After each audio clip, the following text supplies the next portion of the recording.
नमस्कार मेरे प्यारे विद्यार्थियों। आई होप कि आप सब लोग बिल्कुल ठीक हो और बिल्कुल स्वस्थ हो। और मैं ये भी उम्मीद करता हूँ कि आप जिस किसी भी एग्ज़ाम के लिए प्रिपेयर कर रहे होंगे, चाहे वो नीट हो या जेई हो या किसी भी आपके स्टेट की सीईटी हो, आप उसके लिए कड़ी मेहनत कर रहे हो।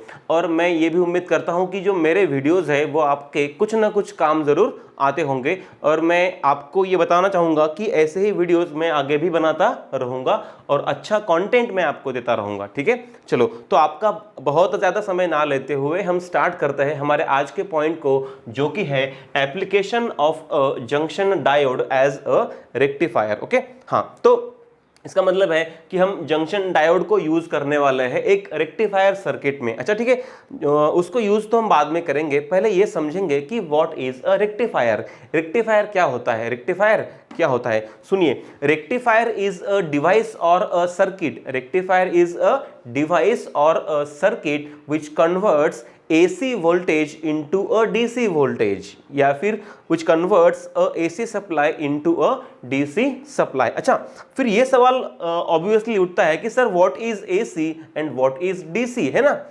AC का मतलब है, ठीक है, AC का मतलब है ऑल्टरनेटिंग करंट। ओके, हाँ, इसका सही मतलब मैं और बताऊंगा आगे, हाँ, बट सिंपली जो शॉर्ट फॉर्म्स हम यूज करते हैं उनके क्या मतलब है पहले ये समझ लो। ठीक है, AC का मतलब क्या है? ऑल्टरनेटिंग करंट सप्लाई या फिर ऑल्टरनेटिंग करंट वोल्टेज। ठीक है, और DC का मतलब है डायरेक्ट करंट या फिर डायरेक्ट करंट सप्लाई। ऑलराइट, हाँ।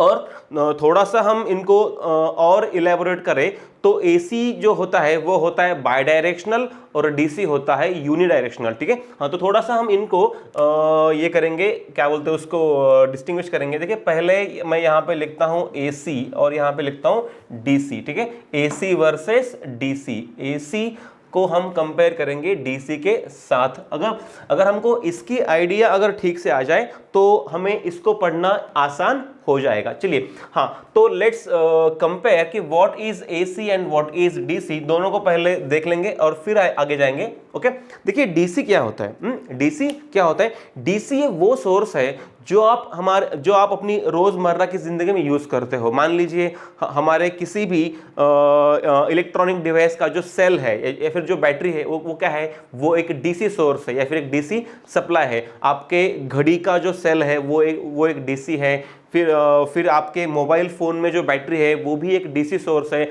आपके लैपटॉप में जो बैटरी है वो भी क्या है? वो भी एक DC सोर्स है। इस कैमरे में जो बैटरी लगी हुई है वो भी क्या है? वो भी एक DC सोर्स है। Simply what is a DC? मान लीजिए ये कोई भी एक रेजिस्टेंस है, ये कोई भी एक रेजिस्टेंस है, और अगर हम उसको एक बैटरी के साथ जोड़ देंगे, एक बैटरी के साथ जोड़ देंगे, ओके, ये उसका पॉजिटिव और ये उसका क्या होगा? निगेटिव। ओके, तो करंट ऐसे फ्लो होगा आई। ओके, तो इस सर्किट में देखिए, इस सर्किट में जो सप्लाई मैंने जोड़ा है उसे हम कहेंगे DC सप्लाई या फिर DC वोल्टेज। ओके, हाँ, इसकी एक खासियत है। देखिए, ये पॉइंट A है और ये पॉइंट क्या है? B। हाँ, इसकी खासियत क्या है कि किसी भी वक्त पर या फिर किसी भी टाइम पर अगर आप मतलब प्रोवाइडेड अगर आप इसकी जो पोलैरिटी वो चेंज नहीं करते हो, ठीक है, हाँ, अगर आप इसकी पोलैरिटी चेंज नहीं करते हो तो किसी भी वक्त पर इस सर्किट में से फ्लो होने वाला जो करंट है वो हमेशा A से B ही फ्लो होगा। A से B, कभी भी करंट B से A फ्लो नहीं होगा जब तक कि आप इसकी जो पोलैरिटी है वो चेंज नहीं करते हो। बात समझ में आई? अच्छा, हाँ, तो DC का क्या मतलब है? Unidirectional current. क्या मतलब है इसका? Unidirectional current, unidirectional current. अच्छा ठीक है, हाँ, डायरेक्शन मस्ट रिमेन सेम। ठीक है, हमेशा A से B की तरफ ही फ्लो होना चाहिए। ठीक है, ऑलवेज, ठीक है, always from A to B, always from A to B, always from A to B। ठीक है, और ये कब तक? जब तक आप इसकी जो पोलैरिटी है वो चेंज नहीं करते तब तक। ओके, फिर दूसरी बात, क्या इसकी जो मैग्नीट्यूड है वो चेंज हो सकती है? हाँ, ये हो सकती है। ठीक है, मॉड चेंज हो सकता है बट क्या नहीं चेंज हो सकता? डायरेक्शन। ठीक है,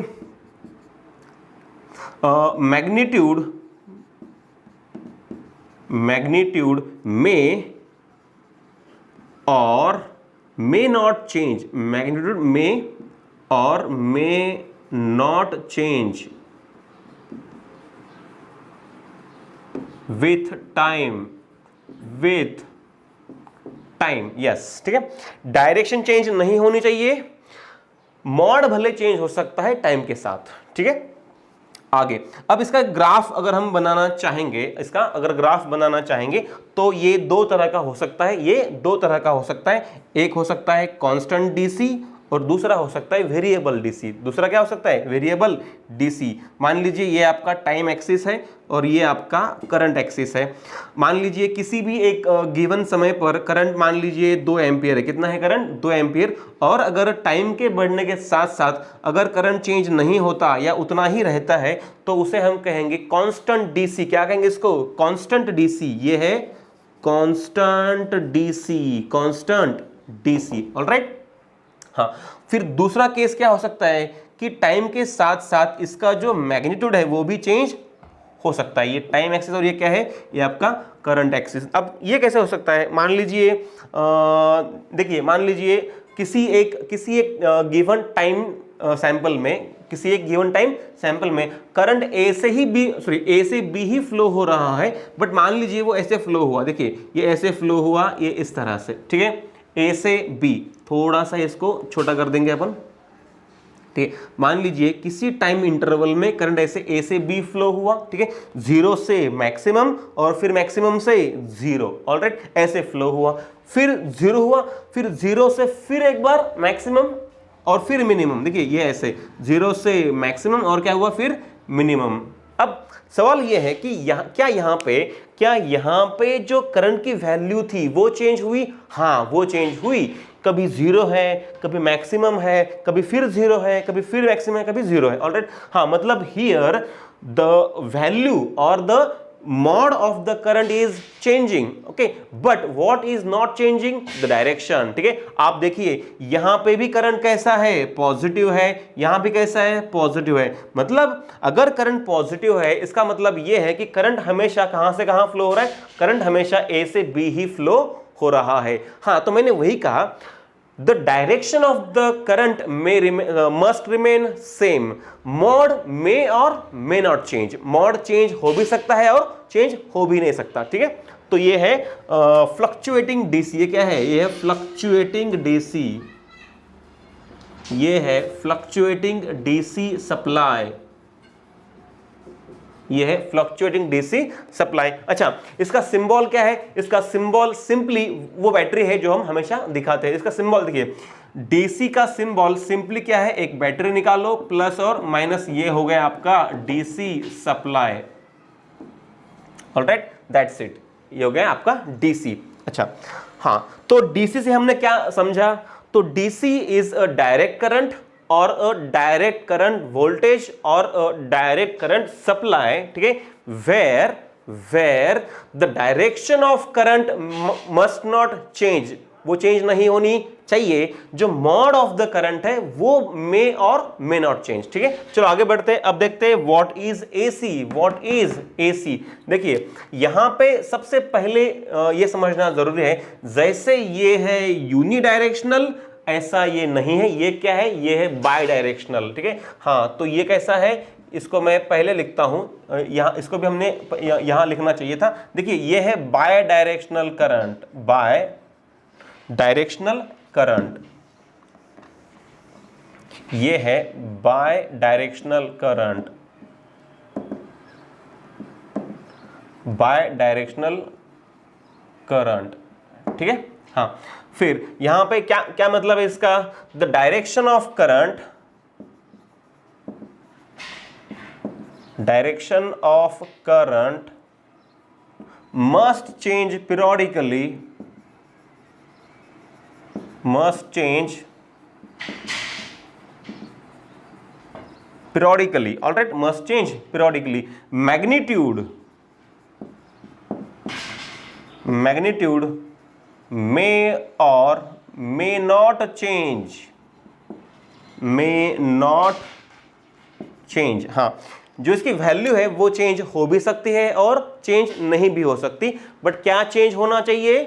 डायरेक्शन चेंज होना चाहिए, the direction of current must change होनी चाहिए। ओके हाँ, ऑलराइट, मतलब कभी पॉजिटिव कभी निगेटिव। अच्छा, तो इसको सर्किट में दिखाते कैसे, देखिए मान लीजिए ये कोई भी आपका एक सिंपल रेजिस्टेंस है और उसके अक्रॉस अगर आपको एसी सोर्स दिखाना है, हमको पता है करंट कभी, देखिए करंट कभी ए से बी फ्लो होगा और कभी बी से ए फ्लो होगा। देखिए सुनिए यहाँ पे, the direction of current must change periodically, मतलब करंट कभी ए से बी फ्लो होगा और कभी बी से ए फ्लो होगा, है ना। हाँ, मतलब what is changing, the direction of current is changing, इसलिए हम इसको ऐसे दिखाते हैं। देखिए ये है आपका एसी का सिंबल, ठीक है, और ये रहा आपका सर्किट कंप्लीट। ओके, देखिए कभी करंट ए से बी फ्लो होगा और कभी करंट बी से ए फ्लो होगा, इसलिए हम यहाँ पे जो करंट का डायरेक्शन है वो कभी दिखाते नहीं है, बस हम उसको ऐसे सिंपली दिखा देंगे, वो है एसी सप्लाई। देखिए तो ये है हमारा एसी सप्लाई, ये क्या है, एसी सप्लाई। ऑलराइट, चलिए अब थोड़ा ग्राफ ऑफ इसके निकाल देते हैं। देखिए तो यहां भी एसी दो तरह का हो सकता है, एसी दो तरह का हो सकता है, एक वो एसी, एक वो एसी जहां पे मैग्नीट्यूड उसका चेंज होता है और दूसरा जहां पे वो चेंज नहीं होता। देखिए मान लीजिए ये टाइम एक्सिस है और ये क्या है, हमारा करंट एक्सिस।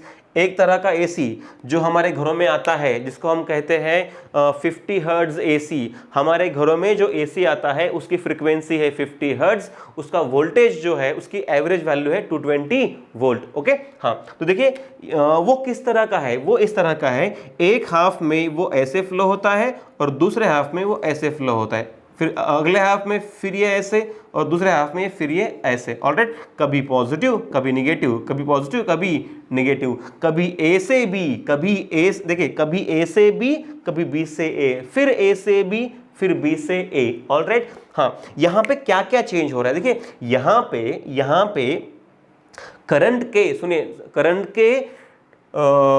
की जो दिशा है, ठीक है, करंट की जो दिशा है उसके साथ साथ उसका जो मोड है वो भी चेंज हो रहा है, मतलब direction as well as magnitude. Okay हाँ, तो ये है एसी और ये स्टैंडर्ड एसी है जो हमारे घरों में आता है, ठीक है। फिर दूसरा ग्राफ क्या हो सकता है, मान लीजिए हमारे पास कोई एक ऐसा डिवाइस है या फिर कोई ऐसा सप्लाई है जिसका, ठीक है, जिसका जो वोल्टेज है या फिर जो करंट है वो चेंज नहीं होता, कभी ए से बी फ्लो हुआ, कभी ए से बी फ्लो हुआ, बट वैल्यू चेंज नहीं हुई जरा भी। देखिए यहाँ पे वैल्यू चेंज हो रही थी, कभी 0 है कभी मैक्सिमम है कभी फिर 0 है वगैरह, तो यहाँ पे value of current is changing. Okay हाँ, अल्सो व्हाट चेंजिंग, अल्सो ये है डायरेक्शन जो है वो भी क्या हो रहा है, चेंज हो रहा है। ओके हाँ, बट यहाँ पे देखिए अगर मान लीजिए कोई भी करंट है, मान लीजिए 1 एम्पियर का, कितना है ये 1 एम्पियर का, ठीक है, तो 1 एम्पियर का करंट कांस्टेंट रहता है कुछ देर तक, ठीक है, कुछ देर तक, फिर वो चेंज करता है अपनी डायरेक्शन और फिर देखिए ये है ए से बी और ये क्या है, ये है फिर बी से ए, तो ये पॉजिटिव हुआ और ये क्या हुआ, निगेटिव। ऑलराइट हाँ, ये इस तरह से। ऑलराइट हाँ, तो कभी ए से बी कभी बी से ए फिर ए से बी एंड सो ऑन, ये हुआ हमारा एसी सप्लाई या फिर एसी वोल्टेज। अच्छा, तो हमें इन पूरी चीज़ों से सिर्फ एक ही बात ध्यान में रखनी है, क्या बात ध्यान में रखनी है कि डीसी सप्लाई क्या होता है, सिंपल एक बैटरी, ठीक है, सिंपल एक बैटरी जिसका, ठीक है, जिसका जो करंट है वो इस तरह का है, वो अपनी जो डायरेक्शन है वो कभी चेंज नहीं करता, मोड भले चेंज करे या ना करे, but what remains same, the direction, ठीक है।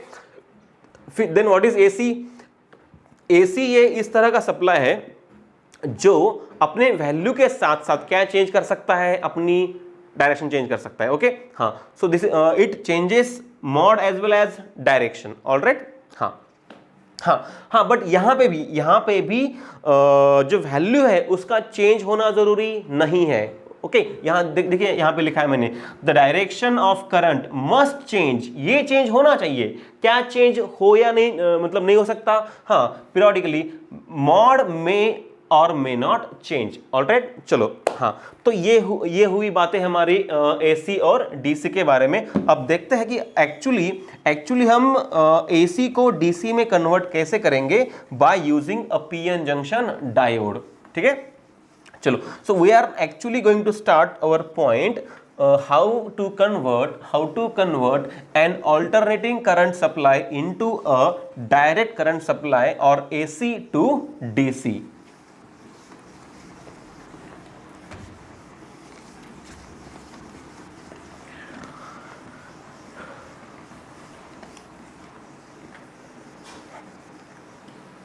हाँ, अब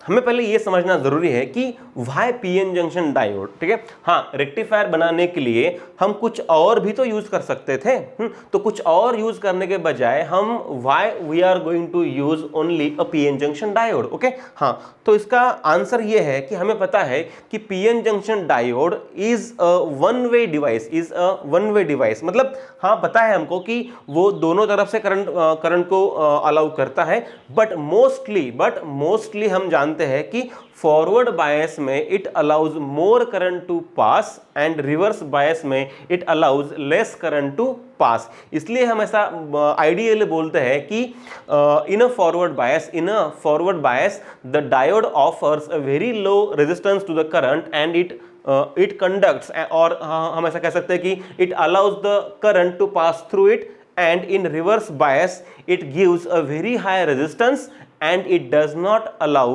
the majority current to pass through it. Okay, हाँ, तो हम इस पॉइंट के लिए या फिर फॉर दिस पॉइंट हम ऐसा मानेंगे कि PN junction diode only conducts in forward bias and in reverse bias it does not conduct और it conducts a very small current. Okay, हाँ, तो ये assumption हमारे लिए बहुत जरूरी है before we go to study this point. Alright, चलिए, so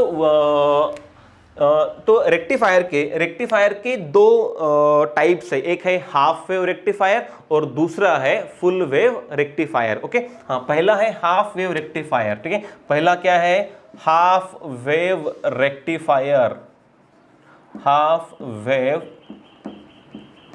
रेक्टिफायर और दूसरा है फुल वेव रेक्टिफायर। दूसरा क्या है, फुल वेव रेक्टिफायर। दोनों को अगर हम साथ साथ पढ़ेंगे तो भी ज्यादा अच्छा रहेगा। यह है हाफ वेव रेक्टिफायर और दूसरा है फुल वेव रेक्टिफायर। दूसरा क्या है, फुल वेव रेक्टिफायर।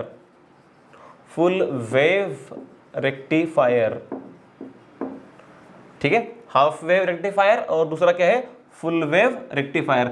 अच्छा, ये बात तो समझ में आई कि why we are going to use PN junction diode as a rectifier, क्योंकि हमको पता है PN junction diode allows the current to pass through it only in one direction. Alright, और वो है फॉरवर्ड बायस में। ठीक है, चलिए, हाफ वेव रेक्टिफायर और यह है फुल वेव रेक्टिफायर, दोनों को अगर हम साथ साथ पढ़ेंगे तो ज्यादा इफेक्टिव रहेगा। पहली चीज, दोनों रेक्टिफायर सर्किट्स में एक चीज बिल्कुल कॉमन है और वो है ट्रांसफॉर्मर। क्या है वो, ट्रांसफॉर्मर। तो दोनों सर्किट्स में क्या होगा, दोनों जगह पर होगा एक ट्रांसफॉर्मर। देखिए ट्रांसफॉर्मर कैसे होता है, मान लीजिए ये आपका प्राइमरी कॉइल है, ये आपका क्या है, एक प्राइमरी कॉइल है, ये आपका प्राइमरी कॉइल है और आपने यहां पे जोड़ा है एसी इनपुट। आपने यहां पे क्या जोड़ा है, वी इन, या फिर ये है इनपुट वोल्टेज। वी इन क्या है, इनपुट वोल्टेज। आपने इन दो पॉइंट्स के बीच में क्या जोड़ा है, इनपुट वोल्टेज। आपने यहां पे जोड़ा है इनपुट वोल्टेज। ठीक है, हाँ, अगर मैं आपको सिंपली दिखाना चाहूं तो आप इसको ऐसे भी निकाल सकते हो, कोई बड़ी बात नहीं होगी अगर आप इसको ऐसे निकालोगे तो। देखिए ये ऐसे सिंपली आप इसको ऐसे भी निकाल सकते हो। देखिए ये इस तरह से, हाँ, ये रहा आपका AC supply. Alright, as simple as that. हाँ, ये है वी इन यानी कि इनपुट वोल्टेज। हाँ, ये देखिए, अब ये क्या है, ये है प्राइमरी कॉइल। ये क्या है, ये है primary coil. This is a primary coil. Alright, ये है प्राइमरी कॉइल। ऑलराइट, हाँ, ये प्राइमरी कॉइल है हाँ, हमें थोड़ा सा फिगर निकालने में प्रॉब्लम जाएगा, तो आप बस ध्यान में रखो ये क्या है, ये है प्राइमरी कॉइल। ऑलराइट, हाँ यहां पे लिखता हूं, चलो ये है अपना प्राइमरी कॉइल। ऑलराइट, हाँ बाद में ये है आयरन कोर, और ये रहा आपका सेकेंडरी कॉइल। ये क्या है आपका सेकेंडरी कॉइल, देखिए ये इस तरह से। अब सोचिए, ये बना आपका ट्रांसफॉर्मर। अभी हमने रेक्टिफायर नहीं बनाया है।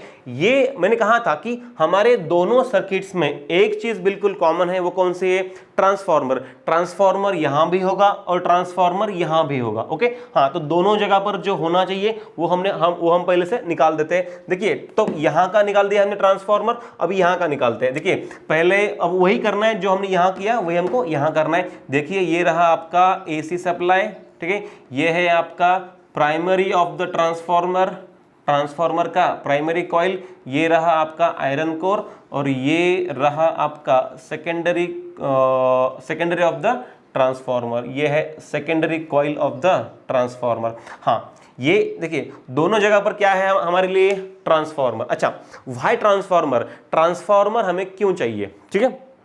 सोचिए, मान लीजिए आपके घर में जो एसी आ रहा है वो है 220 वोल्ट का। कितना है, 220 वोल्ट का एसी है।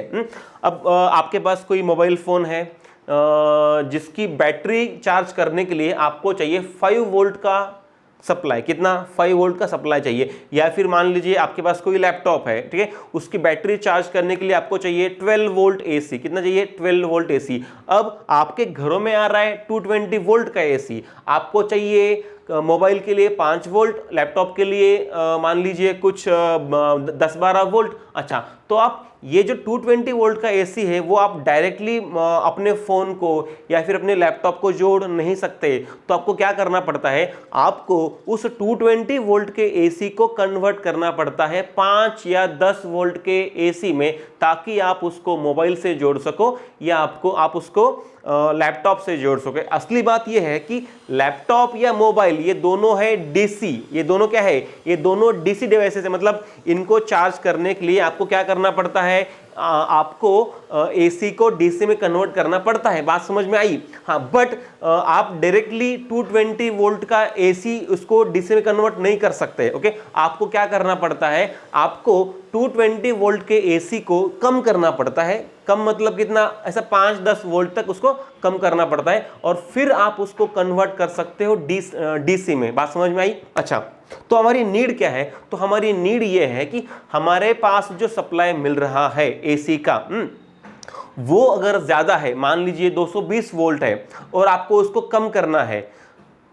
तो आपको चाहिए एक ट्रांसफॉर्मर। क्या चाहिए, ट्रांसफॉर्मर। या मान लीजिए आपके पास सप्लाई आ रहा है, मान लीजिए 50 वोल्ट, कितना आ रहा है, 50 वोल्ट, और आप चाहते हो कि आप उसको बढ़ाओ, तो भी आपको क्या लगने वाला है, ट्रांसफॉर्मर, है ना। हाँ, तो समझिए ट्रांसफॉर्मर क्या करेगा, ट्रांसफॉर्मर आपके पास जो कोई भी सप्लाई है, मान लीजिए जो कोई भी इनपुट सप्लाई है, उसको डिजायर्ड वोल्टेज में कन्वर्ट करेगा, मतलब ट्रांसफॉर्म करेगा। हो सकता है आप उसको 220 से कम कर दो, या आप उसको किसी एक कम वैल्यू से ज्यादा कर दो। ओके, हाँ, तो ऐसे ट्रांसफॉर्मर्स जो वोल्टेज को घटाते हैं उसे हम कहते हैं स्टेप डाउन ट्रांसफॉर्मर, और ऐसे ट्रांसफॉर्मर जो वोल्टेज को बढ़ाते हैं उसे हम कहते हैं स्टेप अप ट्रांसफॉर्मर। क्या कहते हैं, स्टेप अप ट्रांसफॉर्मर। अच्छा, बात समझ में आई। हाँ, तो transformer is a device which converts the given voltage into a desired voltage. 220 को घटाना है तो ट्रांसफॉर्मर, या किसी वोल्टेज को बढ़ाना है तो भी ट्रांसफॉर्मर। ठीक है, तो ट्रांसफॉर्मर आपको एक डिजायर्ड वोल्टेज देगा, फिर आप उसको कन्वर्ट करो बाद में डीसी में, but you need to convert it first into the desired voltage. अच्छा, तो सुनिए, मान लीजिए ये जो एसी है, सुनो फॉर एग्जांपल, मान लीजिए ये जो एसी है ना, मान लीजिए ये 220 वोल्ट का एसी, कितना है, 220 वोल्ट का एसी। हाँ, बट आपको यहां पे कितना चाहिए, 10 वोल्ट। कितना चाहिए, 10 वोल्ट। तो आप क्या करोगे, आप यूज करोगे एक ट्रांसफॉर्मर जो आपको 220 वोल्ट का कन्वर्ट करके देगा, कितने में, 10 वोल्ट में। बात समझ में आई। Okay, so you have got the feeling of transformer से। चलो सो दोनों तरफ क्या लगने वाला है हमको, ट्रांसफार्मर। अब बात आती है कि हम यहां पे कौन सा ट्रांसफार्मर यूज करेंगे, स्टेप अप ट्रांसफार्मर या स्टेप डाउन ट्रांसफार्मर। हमको पता है कि junction diodes are devices which operate on low voltage, तो जाहिर सी बात है हम यहां पे यूज करेंगे स्टेप डाउन ट्रांसफार्मर। क्या करेंगे, स्टेप डाउन ट्रांसफार्मर, जो वोल्टेज को घटाएगा, ठीक है। हाँ, तो यहां पे मैं वो लिखने वाला नहीं हूं, बट आपको पता होना चाहिए what we are going to use a step down transformer. अच्छा, तो ये देखिए इतना जो डिवाइस है, देखिए इतना, ठीक है, ये जो है ये यहां इतना, ये क्या है, ये है ट्रांसफार्मर। ये जो गोले में है ना, ये गोले में ये क्या है, ये ट्रांसफार्मर है। ऑलराइट। हाँ, अब इसके आगे क्या आता है, तो इसके आगे चाहिए हमको एक पीएन जंक्शन डायोड, ये इस तरह से, और बाद में हमने इसको जोड़ा है एक लोड रेजिस्टेंस को जिसका नाम है RL। क्या नाम है इसका, RL।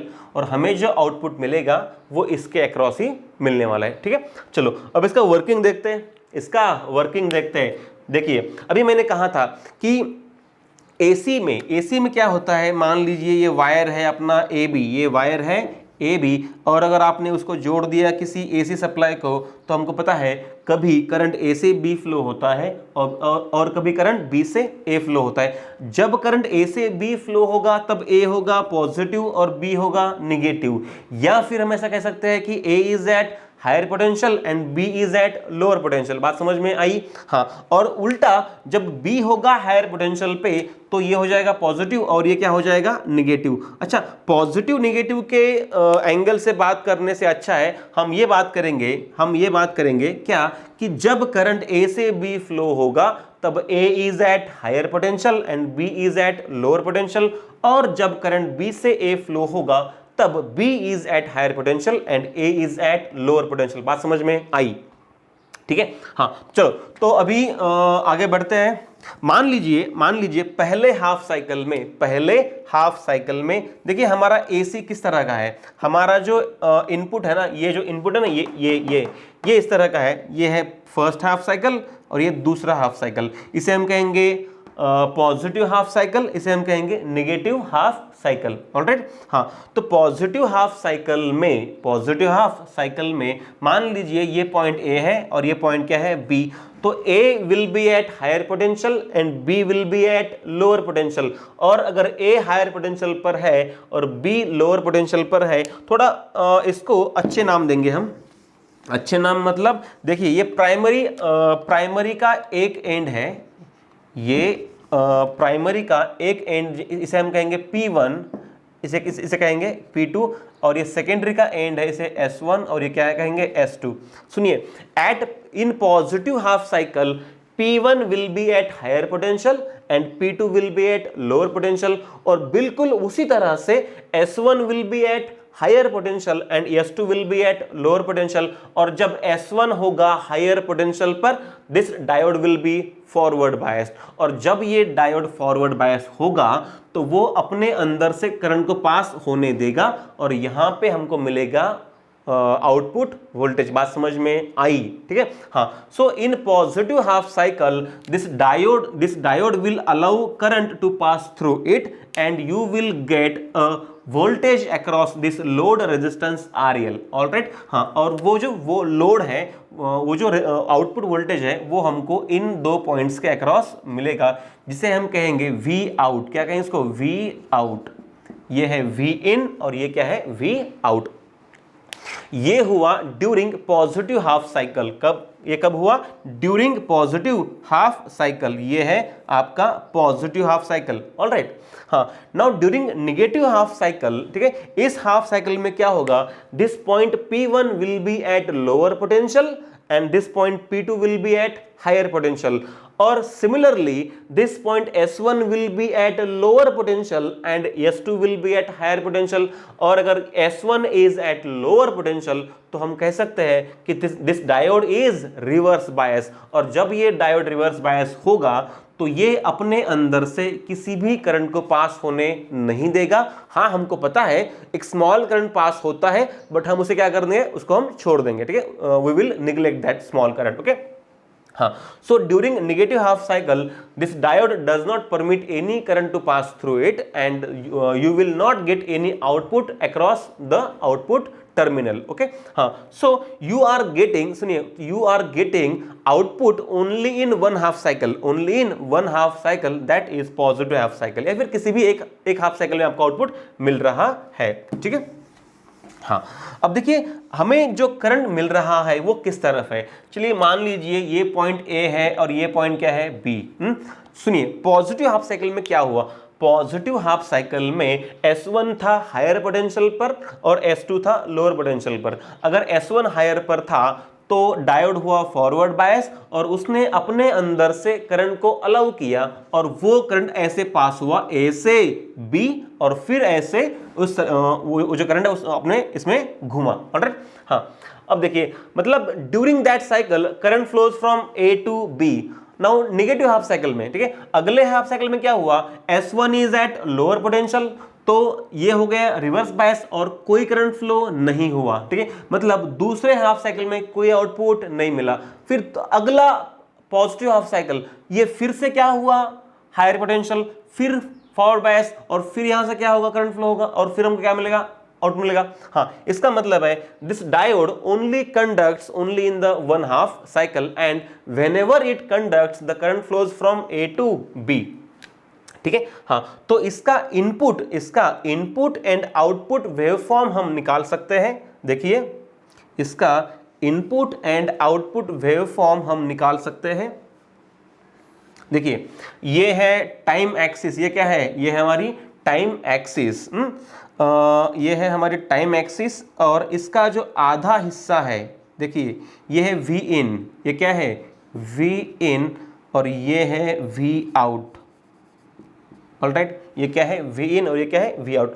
मतलब ये है इनपुट का ग्राफ और ये क्या है, आउटपुट का ग्राफ. देखिए इनपुट में जो सप्लाई है वो इस तरह का है. हम कुछ मार्क भी कर देंगे इसमें यहाँ पे, जो मतलब बिल्कुल सेम दिखाई देगा हमारा ग्राफ.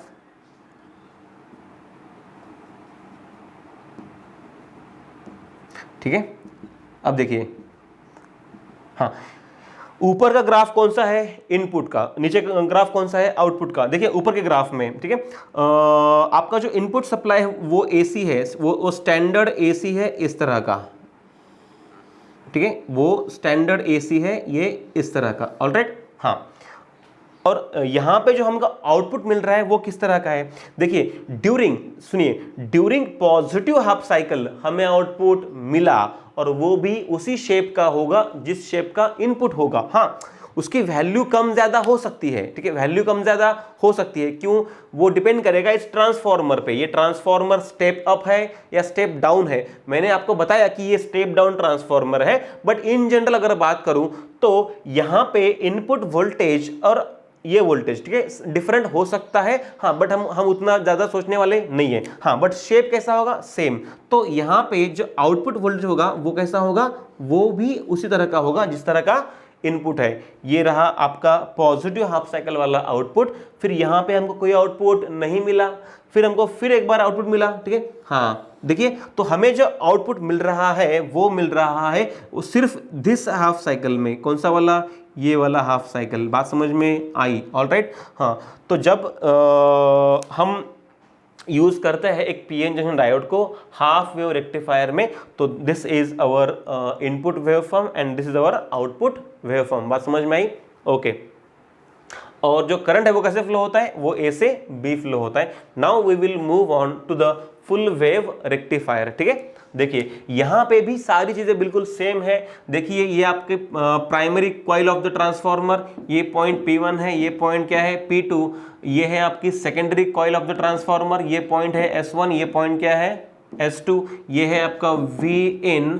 ऑलराइट, ये iron core, as simple as that. और इस केस में आपने जोड़ा था एक डायोड, यहां जोड़ेंगे आप 2 डायोड्स. इसका नाम है हाफ वेव रेक्टिफायर, क्योंकि ये सिर्फ हाफ वेव को ही क्या करता है, रेक्टिफाई करता है. दूसरे हाफ में ये स्लीपिंग है. क्या है ये, स्लीपिंग. सिर्फ हाफ वेव में क्या है, रेक्टिफाई करता है. ठीक है. हाँ, ये क्या करेगा, फुल वेव रेक्टिफायर. मतलब शायद ये दोनों वेव को रेक्टिफाई करता होगा, दोनों मतलब दोनों हाफ को रेक्टिफाई करता होगा.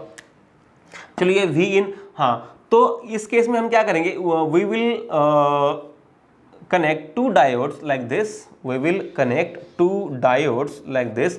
ये डायोड है D1 और ये डायोड है आपका D2, ठीक है, और इन दोनों को हमने ऐसे जोड़ दिया है, कंबाइन कर दिया है। अब आगे देखिए, यहां तक का फिगर समझ में आया? अब आगे देखिए, हमने क्या कर दिया, ये जो सेकेंडरी है उसके सेंटर पे हमने एक कनेक्शन जोड़ दिया जो इस तरह का है, ये जंप, और हमने इस पॉइंट को इसके साथ जोड़ दिया, ये ऐसे, और यहां पे लगा दिया हमने एक लोड रेजिस्टेंस RL। बात समझ में आई? देखिए करना क्या है, आपके दोनों डायोड्स का जो कॉमन पॉइंट है उसको और आपके जो सेकेंडरी कॉइल है उसका जो मिड पॉइंट है, इन दोनों को जोड़ना है एक RL के साथ में, इस तरह से। बात समझ में आई? और हमें जो आउटपुट मिलेगा वो इस RL के अक्रॉस मिलेगा, ठीक है। अब देखिए होता क्या है, अब क्या होगा, ड्यूरिंग, ठीक है, during positive half cycle P1 will be at higher potential and P2 will be at lower potential. और जब P1 हायर पर होगा तो S1 भी हायर पर होगा, और अगर P2 लोअर पर होगा तो S2 भी लोअर पर होगा, okay. And when S1 is at higher potential, this diode D1 will be forward biased and it will allow the current to pass through it and diode conducts। अब देखिए जब diode conduct होगा, मान लीजिए ये point A है और ये पॉइंट क्या है B, so let's see how the current is flowing, ठीक है, how the current is flowing in wire AB। तो इस वायर AB में जो करंट फ्लो हो रहा है वो किस तरह का है, देखिए करंट कैसे फ्लो होगा। अभी हमने कहा कि S1 is at higher potential and S2 is at lower potential. अगर S1 हायर पर है तो डायोड D1 फॉरवर्ड बायस, और S2 लोअर पोटेंशियल पर है तो डायोड D2 रिवर्स बायस। अगर D2 रिवर्स बायस है तो वो कंडक्ट नहीं करेगा और यहां से कोई करंट पास नहीं होगा। बात समझ में आई? ठीक है, हाँ तो इसको हम अपने डायग्राम में दिखाते हैं, देखिए कैसे होगा दिस। अब थोड़ा सा आपको समझने के लिए ये बात मैं बता रहा हूं कि how we actually compare the voltages. मान लीजिए अभी मैंने कहा कि S1 is at higher potential, मान लीजिए ये कोई भी पोटेंशियल है, मान लीजिए 20 वोल्ट, कितना है ये 20 वोल्ट, तो S1 का पोटेंशियल है 20 वोल्ट, मान लीजिए S2 का पोटेंशियल कितना है, मान लीजिए 10 वोल्ट, कितना है 10 वोल्ट। अब सोचो ये अगर 20 वोल्ट है, ये 10 वोल्ट है, तो बीच में कितना होगा, तो बीच में अप्रॉक्सीमेटली होगा कितना 15 वोल्ट। अब ये बस नंबर्स हैं जो मैं आपको समझाने के लिए यूज कर रहा हूं, ये कोई स्टैंडर्ड नंबर्स नहीं है। हाँ तो ये 20 वोल्ट है, ये 10 है, और बीच में कितना है 15 वोल्ट। आप सोच सकते हो, देखिए ये जो डायोड है ना, ठीक है, ये जो डायोड है ये हो गया फॉरवर्ड बायस, क्योंकि ये कैसा है, ये है हायर पोटेंशियल, ये क्या है हायर पोटेंशियल। और ये जो डायोड है ये कैसा हो जाएगा, ये हो जाएगा रिवर्स बायस, क्योंकि ये कैसा है लोअर पोटेंशियल, ओके। हाँ तो इस तरह से हम सोच सकते हैं फॉरवर्ड और रिवर्स बायस। हाँ अब देखिए करंट कैसे फ्लो होता है, करंट ऐसे फ्लो होता है, देखिए यहाँ से स्टार्ट करते हैं, ये ऐसे, ये जो ब्लू पेन है ना इसे दिखाता हूँ मैं, देखिए करंट ऐसे फ्लो होगा, ये ऐसे, ठीक है, फिर बाद में ऐसे, ये ऐसे A से B, अरे समझ में आ रहा है कि नहीं, ये ऐसे A से B, फिर ये ऐसे ऊपर आएगा और ये ऐसे और ये ऐसे। बात समझ में आई? मतलब इस केस में जो करंट फ्लो हुआ वो ऐसे फ्लो हुआ, डायोड D1 फॉरवर्ड बायस, तो D1 में से गुजरा, फिर A से B और फिर ऐसे वापस आ गया, और यहां पे फिर क्या हुआ, करंट ऐसे फ्लो हुआ। बात समझ में आई? मतलब in this case current flows from A to B, और अगर A से B करंट फ्लो होगा तो आपको आउटपुट मिलेगा इन दोनों के अक्रॉस, ये इस तरह से between A and B, alright. अच्छा तो ड्यूरिंग नेक्स्ट हाफ साइकिल, तो दूसरे हाफ साइकिल में, अब ये कौन सा हाफ साइकिल था, ये था पॉजिटिव हाफ साइकिल, देखिए ये था पॉजिटिव हाफ साइकिल। तो इस हाफ साइकिल में क्या हुआ, करंट फ्लो हुआ सर्किट में A से B। अब दूसरे हाफ साइकिल में क्या होगा, तो दूसरे हाफ साइकिल में this point S1 will be at lower potential and this point S2 will be at higher potential. जब ऐसा होगा तो diode D2 will be forward bias, diode D2 will be forward bias. यहां पे देखिए current ऐसे flow हुआ पहले वाले केस में, ओके। हाँ, now diode D2 will be forward bias and D1 will be reverse bias. अगर D2 फॉरवर्ड बायस होगा तो उसमें से करंट कैसे फ्लो होगा, वो देखिए ऐसे फ्लो होगा, ठीक है। ये इस तरह से देखिए, ये डायोड D2 से फ्लो होगा, ये ऐसे, ठीक है, ये ऐसे ऊपर जाएगा, देखिए ये ऐसे ऊपर जाएगा, ये इस तरह से, फिर ये आएगा AB से नीचे, AB से नीचे आएगा, हाँ ये AB से नीचे आएगा और फिर ये ऊपर जाएगा ऐसे, और ये फिर ऐसे नीचे आएगा और कहाँ जाएगा, ये ऐसे डायोड के पास जाएगा। बात समझ में आई? एक बार फिर देखते हैं ये दूसरे केस वाला करंट। देखिए डायोड D2 क्या है, फॉरवर्ड बायस, तो करंट ऐसे फ्लो होगा, फिर जाएगा AB में से, अच्छा ऊपर क्यों नहीं जाएगा, क्योंकि ये क्या है, ये रिवर्स बायस हो गया, हाँ, तो ये ऐसे जाएगा AB में से और फिर ये ऐसे वापस आएगा और ये ऐसे ऊपर जाके सेंटर टैप से नीचे आएगा, इस तरह से, ऑलराइट। हाँ, तो आप इसको एक बार निकाल के देख सकते हो। बट समझने वाली बात यहां पे ये है कि दोनों केस में, पॉजिटिव हाफ साइकिल में भी और नेगेटिव हाफ साइकिल में भी, दोनों केस में AB से जो करंट फ्लो हुआ वो हमेशा A से B ही फ्लो हुआ। देखिए यहां देखिए, ये ऐसे गया AB से A से B, A से B, मतलब डायोड D1 जब कंडक्ट हुआ तब भी A से B फ्लो हुआ, जब डायोड D2 कंडक्ट हुआ तब भी करंट A से B ही फ्लो हुआ, मतलब दोनों हाफ साइकिल्स में current flows from A to B। अच्छा, so in this way we could have converted a full wave into DC। अच्छा, इसका ग्राफ कैसे निकाल सकते हैं, इसका ग्राफ ऐसे निकाल सकते हैं। चलो एक काम करते हैं, पहले इन दोनों को एक बार फिर से रिवाइज करते हैं और दोनों के ग्राफ साथ में निकालेंगे। सुनिए, half wave rectifier, when S1 is at higher potential, S2 is at lower potential, diode D1 conducts and you get output at this terminal, okay, but when S1 is at lower potential, ठीक है, this will be reverse bias and you will get no output। और जब आपको output मिलेगा, ठीक है, और आपको जब भी मिलेगा तब कैसे मिलेगा, A से B करंट फ्लो होगा और आपको मिलेगा आउटपुट वोल्टेज। बट जब हाँ, और जब ये डायोड रिवर्स बायस है, आपको कोई आउटपुट नहीं मिलेगा, ऑलराइट। हाँ, now let's see what is a full wave rectifier. Full wave rectifier में हम क्या करते हैं, we use two diodes D1 and D2।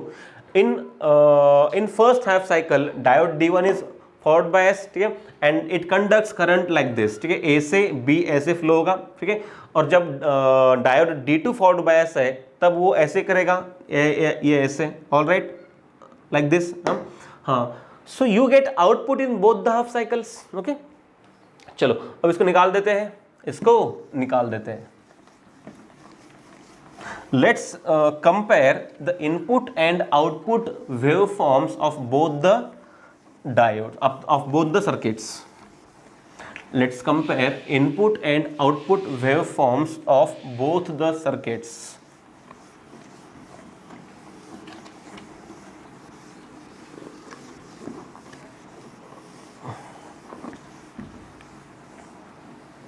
चलिए, HWR मतलब half wave rectifier and FWR मतलब फुल वेव रेक्टिफायर, ठीक है। सुनिए, यहां पे एक ग्राफ होगा इनपुट और एक ग्राफ होगा आउटपुट। ये है इनपुट और ये होगा हमारा आउटपुट। ये है टाइम, ये V in, ये भी टाइम, और ये है आपका V out, ऑलराइट। सिमिलरली यहां पे भी वैसे ही होगा, ये टाइम, ये V in, और ये भी है आपका टाइम, और ये V out, ये टाइम। देखिए यहां पे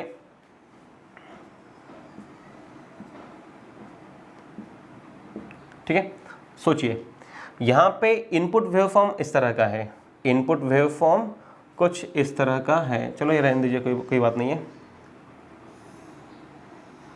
ये रहा आपका इनपुट वेवफॉर्म, ऑलराइट।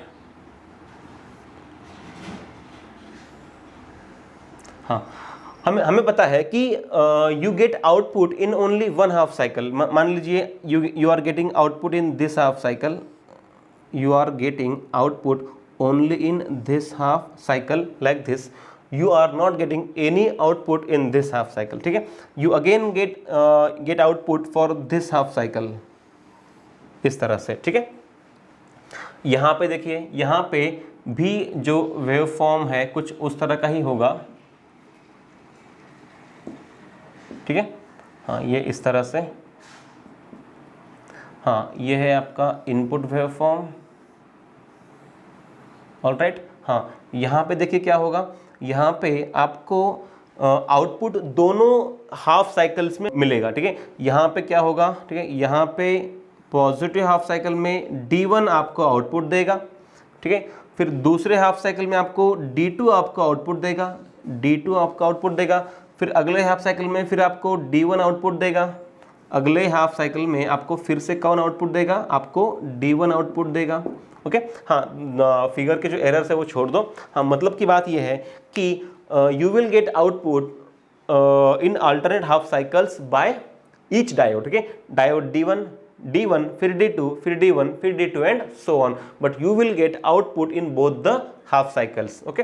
अब थोड़ा सा इसके बारे में सोचते हैं। ये है आपका इनपुट, ये आउटपुट, ये इनपुट, ये आउटपुट। यहाँ पे आपको सिर्फ एक हाफ साइकिल में मिल रहा है आउटपुट, यहाँ पे आपको दोनों हाफ साइकिल में आउटपुट मिल रहा है। अब थोड़ा सा सोचते हैं फ्रीक्वेंसी के बारे में। देखिए यहाँ पे मान लीजिए ये वाला पॉइंट, देखिए ये वाला पॉइंट, ठीक है, ये वाला पॉइंट, और बिल्कुल इसके जैसा अगला पॉइंट कहां पर है, ये यहां पर है, ओके। हाँ, तो इन दोनों के बीच में जो टाइम है वो कितना है, वो है कैपिटल T। वो कितना है, कैपिटल T। तो इनके बीच में जो टाइम है वो कितना है, कैपिटल T। तो यहाँ पे देखिए जो ये वाला पॉइंट है, ठीक है, इसके जैसा, बिल्कुल इसके जैसा अगला पॉइंट कहां पर आया, यहां पर आया। तो जैसे इनपुट में देखिए, इनपुट का फ्रीक्वेंसी है मतलब इनपुट का पीरियड अगर T है तो आउटपुट का भी कितना पीरियड है, T है, ऑलराइट। बात समझ में आई, ओके। हाँ, मतलब यहाँ पे दो सिमिलर टाइम्स में या फिर जो सिमिलर स्टेट्स है उनमें अगर टाइम पीरियड T है तो यहाँ भी कितना टाइम है, T है। यहाँ देखिए, चलो मान लीजिए ये कोई स्टेज है या फिर ये कोई स्टेट है, इसके जैसा बिल्कुल अगला स्टेट कहाँ पर है, ये यहाँ पर है। मतलब यहाँ से यहाँ कितना टाइम है, T/2। कितना टाइम है यहाँ पे, T/2। फिर देखिए मान लीजिए ये टाइम कोई तो भी है, बिल्कुल इसके जैसा पॉइंट कहाँ पर है, यहाँ पर है, ओके। तो यहाँ भी कितना टाइम है, T/2। मतलब यहाँ पे देखिए, यहाँ पे फ्रीक्वेंसी अगर n है तो यहाँ भी n है। यहाँ फ्रीक्वेंसी अगर n है तो यहाँ कितनी हो जाएगी, 2n हो जाएगी। क्योंकि यहाँ पे देखिए, यहाँ पे क्या है कि अगर ये स्टेज देख लीजिए, बिल्कुल इसके जैसा कहाँ पर है, यहाँ पर है। मतलब यहाँ पे t इतना टाइम पीरियड है, बट यहाँ पे कितना टाइम पीरियड है, T/2। अगर यहाँ पे टाइम पीरियड अगर मान लीजिए घटा है या फिर हाफ हुआ है तो फ्रीक्वेंसी क्या है, डबल। इसलिए हम ऐसा कहते हैं कि हाफ वेव रेक्टिफायर में आउटपुट वोल्टेज का जो फ्रीक्वेंसी है वो उतना ही है जितना इनपुट का है। बट यहाँ पे आप देख सकते हो, देखिए यहाँ पे टाइम पीरियड T, यहाँ पे भी कितना T, इसलिए यहाँ फ्रीक्वेंसी n तो यहाँ फ्रीक्वेंसी n। दूसरा, यहाँ पे टाइम पीरियड T बट यहाँ टाइम पीरियड T/2, इसलिए यहाँ फ्रीक्वेंसी n तो यहाँ फ्रीक्वेंसी कितना, 2n। इसलिए हम ऐसा कहते हैं कि हाफ वेव रेक्टिफायर का आउटपुट, ठीक है, उसकी फ्रीक्वेंसी उतनी ही होती है जितनी इनपुट की होती है, और फुल वेव रेक्टिफायर का जो आउटपुट है उसकी frequency is double of the input frequency. अच्छा, आपको कुछ सिंपल क्वेश्चंस क्या पूछे जा सकते हैं, वो ये हो सकते हैं कि मान लीजिए एक आपका हाफ वेव रेक्टिफायर है और उसके इनपुट में आपने जोड़ा है एक 100 हर्ट्ज का AC। कितना, 100 हर्ट्ज का AC। तो आपको आउटपुट में कितना मिलेगा, तो आपको आउटपुट में भी कितना मिलेगा, 100 हर्ट्ज का ही AC मिलेगा। फिर दूसरी बात, अगर आपको मान लीजिए सवाल पूछा जाए कि you are given 50 hertz AC input for a full wave rectifier, तो आउटपुट में क्या मिलेगा, तो आउटपुट में मिलेगा 100 हर्ट्ज का AC, ऑलराइट। चलो, तो हमने आज देख लिया हाफ वेव रेक्टिफायर और फुल वेव रेक्टिफायर। एक लास्ट बात मैं यहाँ पे बोलना चाहूँगा कि भले हम यहाँ पे AC को DC में कन्वर्ट कर रहे हैं, बट ये जो DC हमें मिल रहा है ये भी कंप्लीटली, या फिर हम बोल सकते हैं ये भी प्योर DC या कांस्टेंट DC नहीं है, ये फ्लक्चुएटिंग DC है। क्या है? फ्लक्चुएटिंग या पल्सेटिंग DC है। कैसा DC है? फ्लक्चुएटिंग या पल्सेटिंग DC। ओके, हाँ, तो चलो बच्चों, इस तरह से हमने देख लिया है आज कि application of PN junction diode as a rectifier. ठीक है, अगले लेक्चर में हम देखेंगे what is a zener diode और उसके एप्लीकेशन। ठीक है, चलो आज के लिए इतना काफी है। Good bye, thank you.